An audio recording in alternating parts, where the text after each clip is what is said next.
Look, the time is 222. I think that's a lucky number. Hey guys, welcome back to the channel. If you're new here, my name is Emma, and we just hit 10,000 subscribers on this channel. Thank you guys for coming along and being part of this journey, whether you're here for language learning content, sewing content, travel and culture content, and anything and everything in between. Last week, I asked you guys to send in some questions, and we do have questions for all the aforementioned categories. Ooh, and be sure to stick around all the way until the end for an exciting announcement. First off, language. Malcolm says, congrats on 10K subs. Thank you, Malcolm. What was the first language you started learning? Been happily subscribed since 2024. So my mother tongue is Vietnamese. I was born and raised for the most part here. And my second language, or the first language that I learned was English. And this coincides with a question from Bruce from Australia. He asks, did you learn English locally, or did your family move to America given your American accent? Well, I did spend 4 years of my undergrad in Philadelphia. That is why I now have this accent. But actually, I learned English in Australia. My dad had been posted in Canberra for 2 years for his job, and our whole family moved there with him. I was about 5 at the time, and my mom put me in ESL school because I had literally no knowledge of English back then. And I believe after 9 months to a year of ESL school, they put us out into mainstream, which was where I joined the other 5 and 6-year-old Australian kids and learned their regular native English curriculum. My mom used to tell me back then that I had a very strong accent, and I was like, no, it's just English, which made sense because that was the only way with which I knew that English sounded to me was Australian, or more specifically, Canberra ACT English. And it wasn't until a couple years later, and I watched back home videos, that I realized I had a very strong Aussie accent. I have a pretty keen ear for sounds, so if I spent some time training the Aussie accent again, I could probably channel the old baby Emma Aussie accent and deliver a couple paragraphs of that. In 4th grade, I had moved back to Vietnam, and I was attending international school, and a lot of my classmates were Korean, and they spoke English with a Korean accent, so I spoke English with a Korean accent. Un peu français asks, du coup, je vais poser cette question en français. Quelle est ton approche concernant la grammaire? L'apprends-tu de manière, disons, scolaire, ou laisses-tu ton cerveau enregistrer les patterns de langage naturellement? And the answer is a little bit of both. And that depends on the person, actually. I have a group of best friends from grade 5. There are 3 of us, me and 2 other girls. One girl, Annie, she is the type that learns a language purely through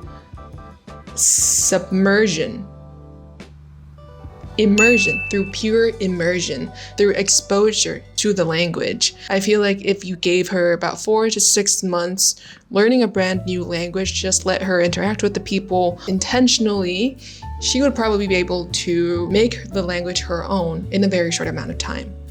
However, our other friend, Shua, she is the exact opposite. She also speaks a lot of languages, and she has found that the way that works best for her is to be told the grammar first and foremost. And only when she drills the grammar patterns so that she understands the logic behind the language does she want to be given vocabulary to put into those grammar structures. I believe she learned Bhutanese within 3 months to a level where she could have legal conversations. I know, big brain energy, right? And for me, my approach is somewhere between Annie's and Shua's.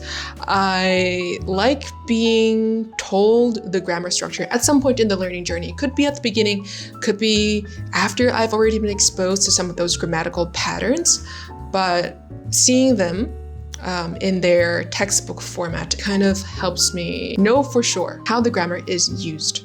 Now, whether I actually retain the grammar point at that time, it's a different story, and I don't force myself to have to retain it even after I have done drills or whatnot, because I know that once I'm given enough examples of the grammar structure in context, my brain will start to register the patterns and make it its own. So yes, I do some grammatical drills if they show up in a textbook, but I don't sweat it if I don't remember it then and there. Elena Isabel Conde asks, do you study at university and languages you're interested in? I finished my undergrad in 2020 in horticulture, which is basically learning how to take care of plants that you can eat, so agriculture, and plants that you can look at, so ornamental horticulture. Also dabbling a little bit in landscape architecture, basically how green spaces in cities, household gardens are designed, built, and maintained. And no, I haven't really used my degree professionally, but it has allowed me to appreciate the greenery, the life, the food around me so much more. Languages that you are interested in. I think all the languages that I have been interested in, I have dabbled in. A bit of French, Mandarin, and Korean to varying extents. Just this last year, I had spent about 4 months learning Russian, but it's so hard. And it's not hard in the sense that grammar points or vocab is difficult to retain. Vocab-wise, so far, there are a decent amount of similarities with English, but there is just so much to be learned before you can get to a basic level of basic communication. For instance, let's say when I learned Mandarin, the vocab, the pronunciation, the logic, the sentence structure is pretty similar to Vietnamese, my mother tongue. And so for me to get to a basic level of communication, I only need to use like 2 units of hard work, let's say. These are arbitrary units. I'm just using it for the sake of demonstrating this point. Now, for learning Russian, I feel like I need 20 units of work, of hard work, to get to the same basic level as I would in Mandarin. The grammar is the most complicated I've ever seen across all the languages that I have looked into. Я говорю чуть-чуть по-русски. Я думаю, что русский язык очень трудно. Я люблю слушать. Я люблю слушать русская музыка. Я изучаю русский язык, потому что моя мама очень хорошо говорит по-русски. My mom spent 6 years doing her undergrad in Russia, in St. Petersburg, and that has shaped her a lot. Growing up in our household, we listened to a lot of Russian music, tasted lots of Russian food, things like that. So I wanted to learn a little bit of that, to appreciate more of the culture that has had a big influence on her. So there are languages that I want to learn just because the resource is good, and I want to try the resource more so than learn the language itself. I relearned French using this series of books from the 1950s called The Nature Method, but I had a little bit of basics in French even before I used this book. And they have the same series in Italian. I have no basis in Italian, so I want to try to test out this method from scratch. Like, if I know nothing, how effective is it actually? I finally realized that lighting was a problem, so I'm refilming this section for the 3rd time. Ziyan says, congratulations, I'm a sewing subscriber. I can't remember if you went through the cost breakdown of your sewing journey from school, stationery, fabric, and sewing machine, etc. Well, the program that I went to was 4 months long, 16, 17-ish weeks, 4 hours in the morning, 5 days a week. So 20 hours every week in class. And that came out to be $1,150 as of today's exchange rate. When I first started the program, I was using a home sewing machine, but it has since gone on its own adventure. I passed it on to a friend, and she has now passed it on to her friend. And I instead got myself an industrial sewing machine just because I had gotten used to using one of these in class, and they're much more powerful to get through thicker fabric, even though they only have one function, which is a straight stitch. I also got an industrial steam iron, the SamJin Steam Iron 533. It's quite heavy, which is nice, although I do think that any steam iron that is a little hefty enough will do. I also got a family-size serger, the Riccar LB-55, which is manufactured here in Vietnam. It is not as smooth as the serger that we used in class, but I also did not have the space to get myself another industrial-sized machine in my home, so the family serger gets the job done too. As for fabric, I was gifted quite a few pieces from my aunties, my friends' moms, who suddenly was cleaning out her closet and gifted me a bunch of fabric, so I used those. But I also bought my own fabric to work with. And I did the mental math, and I think during those 4 months, I probably spent an average of $100 per month on new fabric. Not that I used all of them, and $100 does get you pretty far for fabric here in Vietnam. I also think it's because we're beginner sewists. We're not splurging on couture fabrics, on these specialized fabrics, maybe once in a while. Yeah, but for the most part, we're using regular fabrics. Are the fabrics you work with pure fibers, mixed, or synthetic? I mostly work with the mixed or synthetic fibers just because usually they can achieve the dye and the texture that is more flattering for my complexion and my features. So I've learned that I look pretty good in more reflective, sturdy type fabrics or funky patterns. Gold detailing, everything has to be very strong and saturated and stands out. Like these earrings are very reflective as well. Similar motif to the vest I'm wearing right now, and those are usually more achievable on mixed or synthetic fabrics. Natural fibers, so think cotton, flax, silk, are a little bit more flowy. Sometimes they're dyed pretty natural, soft, muted colors, which do not complement my complexion and features. So aesthetics is mainly why I don't use pure fibers. Although there are silks that are heavily dyed to achieve brilliant colors, my hesitation is with silk. It's like a very special fabric. Like silkworms made this, right? So I feel like there's some pressure there. Like I have to execute this garment well and do it justice. Taking care of real silk is a little bit more finicky, and I just can't be bothered. Mixed fabrics, on the other hand, do hold their form a little bit better. They don't tend to pill as much as natural fabrics, at least in my experience, and they just look a little bit more crisp and they hold better after long periods of wear and tear. Perfect for everyday stuff. Synthetic material I reserve for more special occasions, statement pieces, if you will, just because one, I can find fabrics with really interesting colors and prints. Two, I'm probably not wearing them out and about in the natural world every day. And three, synthetic fibers means that it's totally unbreathable. Natural fibers would be a little bit better in that department. Do Vietnamese fabric stores ship internationally? If you're referring to the stores that I go to and buy, just these vendors in the markets, then no, I'm pretty sure they don't ship internationally unless you know them personally, and then I'm sure they're willing to do that for you. As a country, we do manufacture lots of fabric that does get exported. Silk is a big one of them. So if you're a fabric supplier of sorts and are willing to purchase fabric in bulk, thousands of meters at a time, then yes, those services do exist. But I'm guessing that you might be kind of like me, sewing at home for oneself, in which case I think you might have a better chance of securing fabric right where you are. Yes, yes.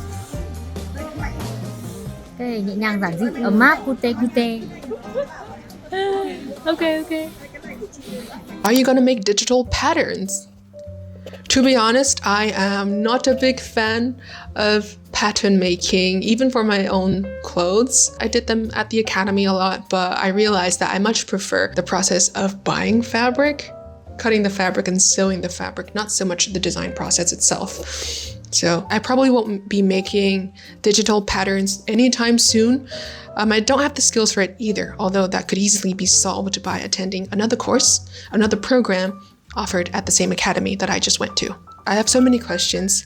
As Segway, do not hesitate with your questions. I love your content. Thank you.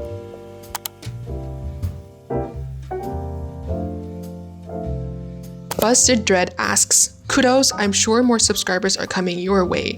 I'm here for your language content, but any subject matter is entertaining and engaging if presented in your thorough, organized, and informative way. Your travel, exploration, culture, and food videos have really grabbed me. Hope you find an opportunity to do more of these. Enjoy your success. Thank you so much for your kind words.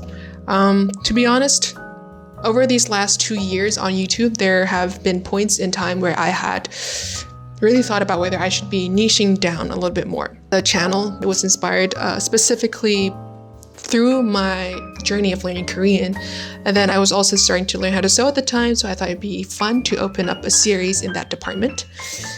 And then the lifestyle and culture stuff I thought was inevitable, granted that I am learning to navigate life in real time, as we all do. The topics that are covered on these channels are seemingly disconnected, apart from the fact that they're connected by one common piece of thread, which is me and you guys.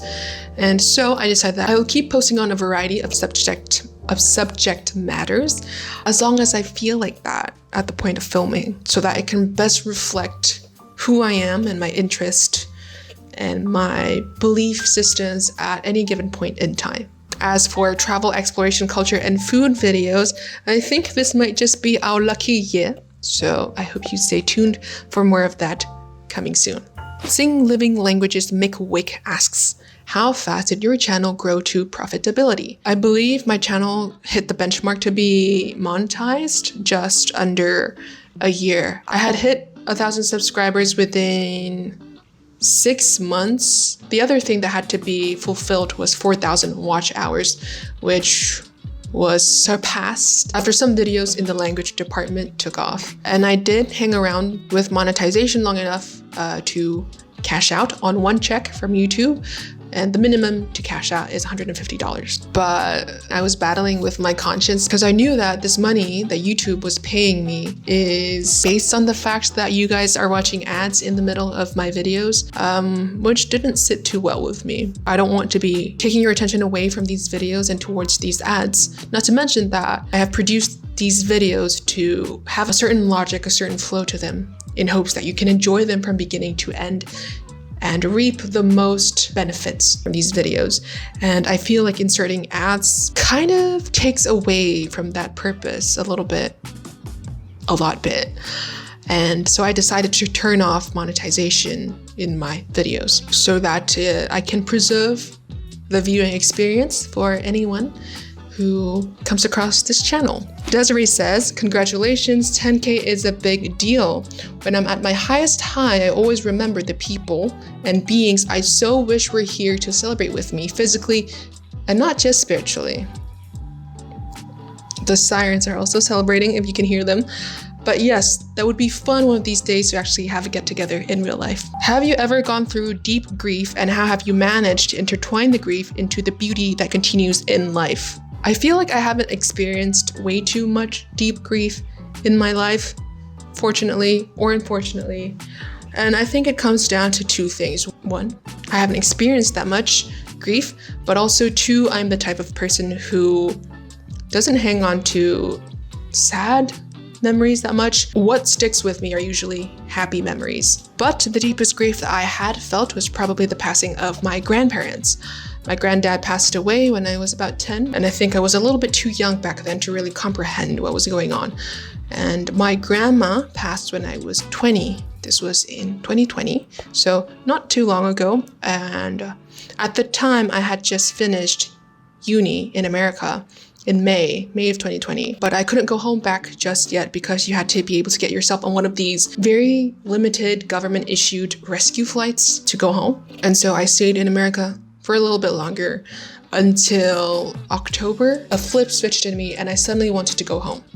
Unfortunately, my parents were able to get me on one of these rescue flights. I went back to Vietnam, stayed in a quarantine camp for 2 weeks just so that they could make sure that no one had COVID and whatnot before they released me back and I could go home to Hanoi. Right around that time, my grandma had just had a very bad case of food poisoning from some shrimp, and she was basically on bed rest. And I had about 2 weeks to take care of her before she passed away. I feel very fortunate to at least have had those 2 weeks. And looking back, I feel like the feeling like a light switch of suddenly wanting to go home was probably my grandma's soul tapping me on the head and being like, get your ass back here right now. That is the only explanation I have, frankly, of why I suddenly had this change of heart. As a child, I was a pretty nice grandkid, but as a teen, I had my attitude. I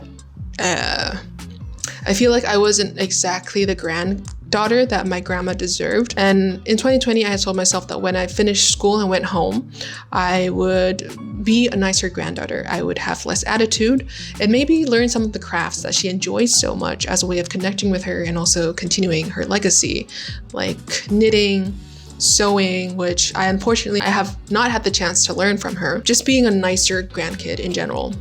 And I had all of 2 weeks to do that. Yeah, after that, I took some time to grieve.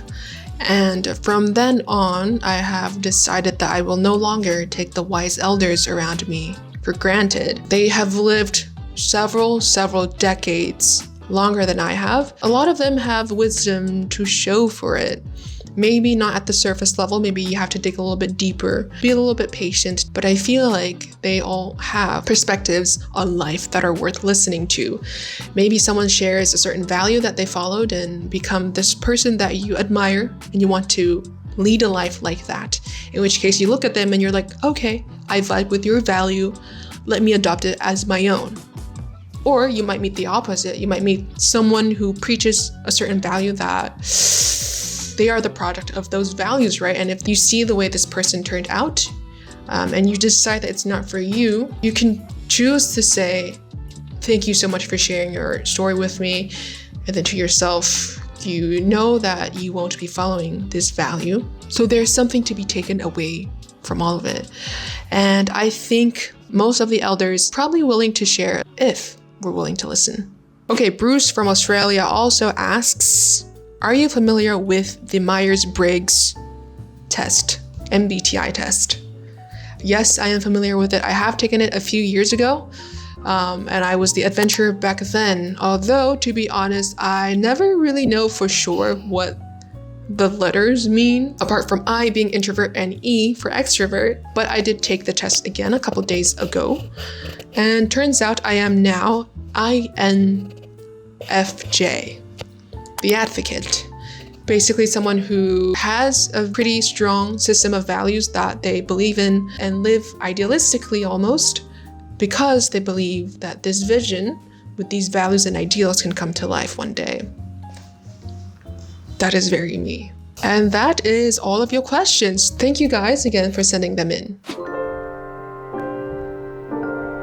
Over the last 2 years and over 70 videos later, you guys have left lots and lots of comments, some of which are very interesting, thought-provoking. Although I have responded directly to each of them, I thought it would be a good idea to compile all those questions and responses, those conversations basically, into one space.